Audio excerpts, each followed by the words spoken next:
yatwaye South Africa, ninde arazi ko Burundi tuzorumba turahunguka, ninde arazi ko Yesu atopfa akazuka, ninde arazi ko yabura bazotwara Amerika, cyangwa icyumviro banzoririmba bigacika, abadashaka kumva ngo zitendimba, bashaka kubona muri icyumviro, abandi tumisanye, abandi misatsi, abandi tucuranzi, abandi turuzi, ariko ndani bamushi bakangurira.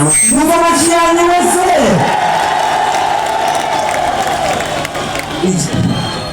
Okay, uturangiza ngira bahe nini twakajayo twese tuvuge kajayo nishashi tarasohoka ariko kubera ko nabuze umwanya wo kwisobora kugira ngo munezerwe nk'uko mbona abarundi tubugusije none ayo ndirimbo yitwa Nukavuge na Burundi ugampishe n'abandi ingaruka zabyo zizogushikako nawe utabyumva kajayo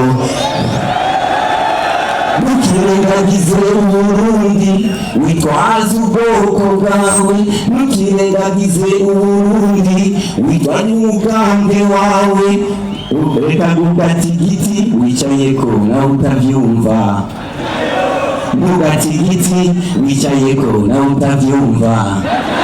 Igiteze twafirima amazi, reka nahamagaye nafirima amazi nibaza kumunda, nabaza firima amazi.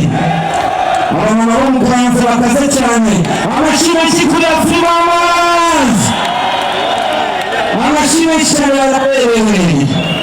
baraberewe cyane, baraberewe.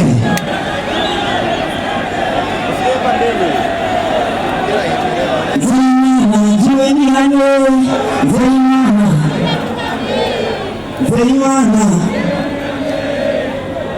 Fatiri Salama Biselbe. Yes, manadachi mwiki mundije kajayo tenzetu. Amoko mfese.